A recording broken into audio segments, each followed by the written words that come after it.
Karl Marx satanista? Mas ele não era ateu? Neste vídeo saberemos este lado oculto de Karl Marx. Antes disso, curta, se inscreva, ative o sino de notificações, compartilhem e fiquem atentos aos próximos vídeos.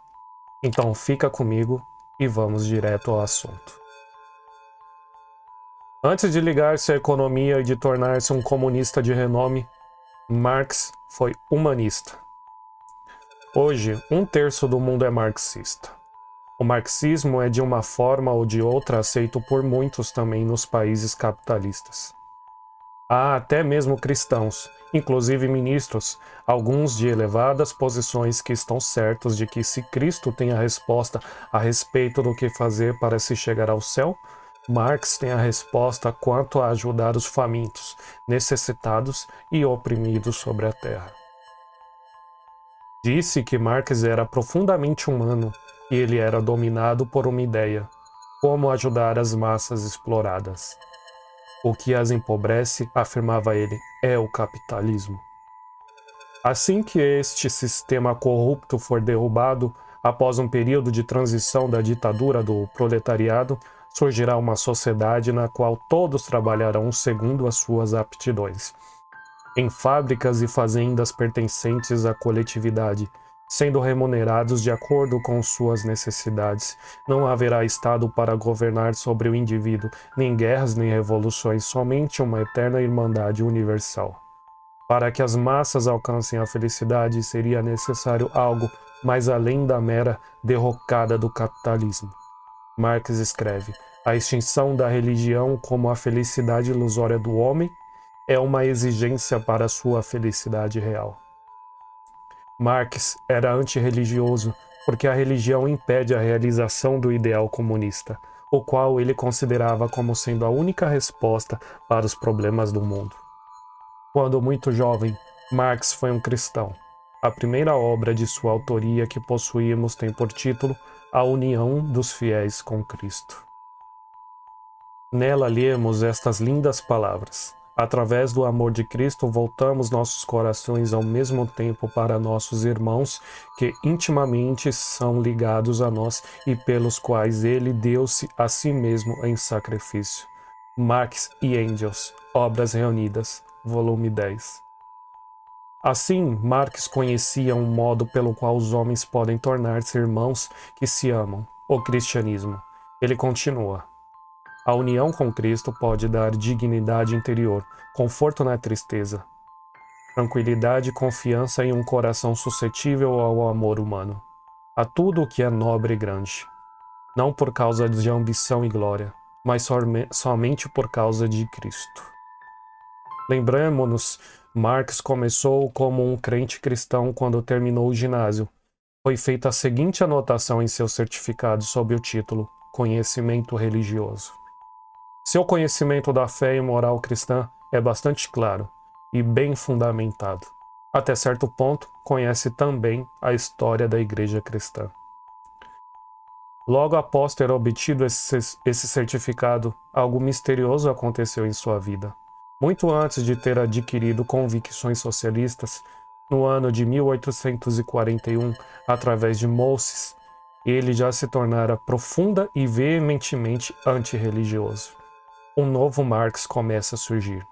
Ele escreve em um poema: desejo vingar-me daquele que governa lá de cima.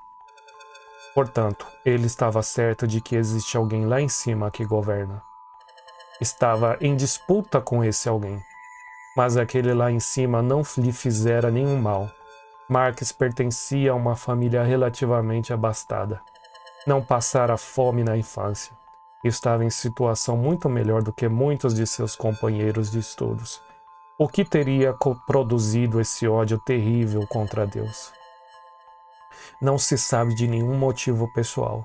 Nessa declaração estaria Marx sendo apenas o porta-voz de alguém? Numa idade em que todo jovem normal tem bonitos sonhos quanto a fazer o bem a outros e a preparar uma carreira para si mesmo, por que teria ele escrito estas linhas em seu poema, Invocação de alguém em desespero? Assim um Deus tirou de mim tudo na maldição e suplício do destino. Todos os meus mundos foram-se sem retorno. Nada me restou a não ser a vingança. Meu desejo é me construir um trono, seu topo seria frio e gigantesco. Sua fortaleza seria um medo sobre-humano, e a negra dor seria seu general. Quem olhar para ele com o olhar são voltará, mortalmente pálido e silencioso, arrebatado por cega e fria morte. Possa a sua felicidade preparar-lhe o seu túmulo. Karl Marx, Obras Reunidas, volume 1, 1974. As palavras desejo construir um trono para mim e a confissão que daquele sentado sobre esse trono emanarão somente pavor e agonia lembra uma das orgulhosas jactâncias de Lúcifer. Eu subirei ao céu, acima das estrelas de Deus exaltarei o meu trono. Isaías, capítulo 14, versículo 13. Mas por que Marx deseja tal trono? A resposta é encontrada em um drama pouco conhecido que ele compôs também durante seus anos de estudante. Chama-se Oulanen. Para explicar esse título é necessário fazer uma digressão.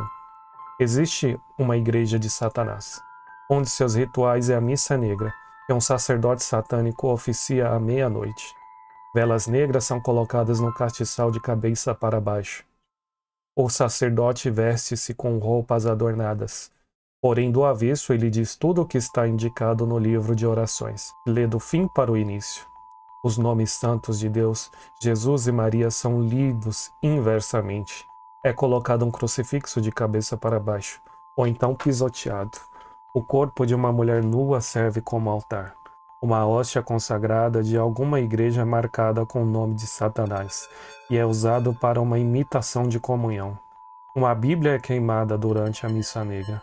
Todos os presentes comprometem-se a cometer os 7 pecados capitais enumerados nos catecismos católicos e a nunca praticar qualquer bem. Segue-se uma orgia. A adoração ao diabo é muito antiga. Lemos em Deuteronômio 32:17 que os israelitas sacrificavam aos demônios. Caracteristicamente, Oulanen é uma inversão de um nome santo. É um anagrama de Emanuel, nome bíblico para Jesus, que em hebraico significa Deus conosco. Tais inversões de nomes são consideradas eficazes na magia negra. Somente poderemos compreender o drama Oulanen se ouvirmos primeiro a estranha confissão feita por Marx em um poema intitulado O Violinista, mais tarde declamado tanto por ele como pelos seus seguidores. Os vapores infernais elevam-se e enchem o cérebro, até que eu enlouqueça e meu coração seja totalmente mudado. Vê esta espada, o príncipe das trevas vendeu-a para mim. Estas linhas ganham significado quando se sabe que nos rituais de iniciação superior dos cultos satânicos é vendida ao candidato uma espada encantada que assegura o sucesso. Ele paga por ela assinando, com o sangue tirado dos pulsos, um pacto segundo o qual sua alma pertence a Satanás após a morte. E agora uma citação do drama Oulanen, pois ele marca o compasso e dá os sinais. Cada vez mais ousado, eu me entrego à morte, eu me entrego à dança da morte. Eles também são Oulanen. Este nome ressoa fortemente com a morte, soando até morrer em vil rastejo. Pare, agora o agarrei. Erga-se da minha alma, tão claro como o ar, tão forte como os meus próprios ossos. Contudo, os meus braços são possuídos de força para agarrar e triturar você, humanidade. Com a força de um furacão, enquanto para nós ambos o abismo se abre nas trevas. Você afundará e eu seguirei gargalhando, sussurrando em seus ouvidos. Desça, venha comigo, amigo. Quando escreveu isso, Marx, um gênio precoce, tinha 18 anos. O plano de sua vida já havia sido estabelecido. Não havia qualquer palavra quanto servir à humanidade, ao proletariado ou ao socialismo. Ele desejava arruinar o mundo. Almejava construir para si um trono, cujo baluarte seria o estremecimento humano. Marx era um inimigo confesso de todos os deuses. O homem que comprara uma espada do príncipe das trevas pelo preço de sua alma. Declarara como seu objetivo arrastar toda a humanidade para o abismo e seguir após ela gargalhando. Teria Marx realmente comprado sua espada de Satanás? Sua filha Leonor escreveu um livro chamado O Mouro e o General, Recordações de Marx e Engels, Berlim, 1964. Conta que quando ela e seus irmãos eram crianças, Marx narrava-lhes muitas histórias. A que ela preferia eram sobre um certo Hans Hockler. A história era contada durante muitos meses, porque era muito longa. Hans Hockler era um feiticeiro e tinha uma loja com brinquedos e muitas dívidas. Embora fosse um feiticeiro, estava sempre em dificuldades financeiras. Portanto, contra a vontade, ele tinha que vender ao diabo todos os seus lindos artigos, peça por peça. Algumas dessas aventuras eram horripilantes e arrepiavam os cabelos. É normal que um pai conte a seus filhos histórias horripilantes sobre vender ao diabo os tesouros mais preciosos de alguém? Robert Paine, em Marx, conta de novo este incidente, com muitos detalhes, do mesmo modo que Eleanor contou, como o infeliz mágico Hockley vendia com relutância os seus brinquedos e agarrando-se a ele até o último momento. Mas uma vez que fizeram um pacto com o demônio, não havia outra saída. Após alcançar esse estágio em seu modo de pensar, Marx encontrou Moses, o homem que representou o papel mais importante de sua vida e que o fez adotar o ideal socialista. Moses o chama Dr. Marx, meu ídolo, que dará o chute final na religião e política medievais. Assim, dar um pontapé na religião era o principal objetivo e não o socialismo. George Jung, outro amigo de Marx daquela época, escreveu ainda mais claramente em 1841. Marx seguramente afugentará a Deus de seu céu e até mesmo o processará. Marx chama a religião cristã de uma das religiões mais imorais. Marx não falou muito em público sobre metafísica, mas podemos deduzir sua opinião pelos homens com os quais ele se ligou. Um deles, na Primeira Internacional, foi Mikhail Bakunin, um anarquista russo que escreveu: Satã é o primeiro livre pensador e salvador do mundo. Ele liberta Adão, imprimindo o selo de humanidade e liberta em sua fronte, quando o torna desobediente. Marx formou a Primeira Internacional juntamente com Bakunin e apoiou esses planos estranhos. Bakunin revela que Proudhon, outro importante pensador socialista e ao mesmo tempo amigo de Karl Marx, também adorava Satanás. Moses apresentou Marx a Proudhon, que usava o mesmo estilo de corte de cabelos típicos da seita satanista de Johanna Southcott. Sobre a justiça da revolução e na igreja, declarou que Deus era o protótipo da injustiça. Nós alcançamos o conhecimento apesar dele. Alcançamos a sociedade apesar dele. Cada passo à frente é uma vitória na qual derrotamos o divino. Ele exclama: Deus é estupidez e covardia. Deus é hipocrisia e falsidade. Deus é tirania e pobreza. Deus é um mal. Tais ideias não são originais. São parte usual dos sermões de adoração satanista. A esta altura é essencial afirmar enfaticamente que Marx e seus colegas, enquanto antideus, não eram ateus, como os marxistas atuais descrevem a si próprios. Isto é, enquanto denunciavam e ultrajavam abertamente a Deus, odiavam o Deus em que acreditavam. Sua existência não é posta em dúvida, sua supremacia sim.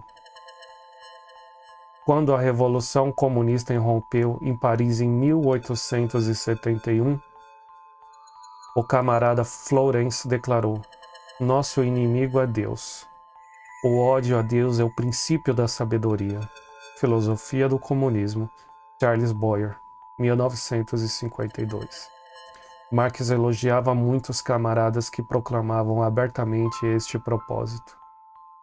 Qual foi a contribuição específica de Marx ao plano de Satanás para a humanidade? Foi muito grande. A Bíblia ensina que Deus criou o homem à sua própria imagem. Até a época de Marx, o homem continuava sendo considerado como a coroa da criação. Marx foi o instrumento escolhido por Satanás para fazer o homem perder a estima de si próprio, a convicção de que vem de lugares elevados e está destinado a retornar a eles. O marxismo é a primeira filosofia sistemática e pormenorizada que reduz abruptamente o conceito de homem. De acordo com Marx, o homem é principalmente um ventre. Este tem que ser abastecido e reabastecido constantemente. Os interesses predominantes do homem são de natureza econômica. Ele produz para suas necessidades. Por este motivo, entra em relações sociais com outros homens. Esta é a base da sociedade, que Marx denomina infraestrutura. Casamento, amor, arte, ciência, religião, filosofia, tudo aquilo que não é necessidade do ventre é superestrutura, determinada em última análise pela condição do ventre. Não é de admirar que Marx tenha se alegrado muito quando leu o livro de Darwin, Origem das Espécies, outro golpe de mestre para fazer com que homens esqueçam sua origem e propósitos divinos. Darwin disse que o homem vem do macaco e que ele não tem outro objetivo a não ser mera sobrevivência. O rei da natureza foi destronado por estes dois. Satanás não pode destronar Deus, então desvalorizou o homem.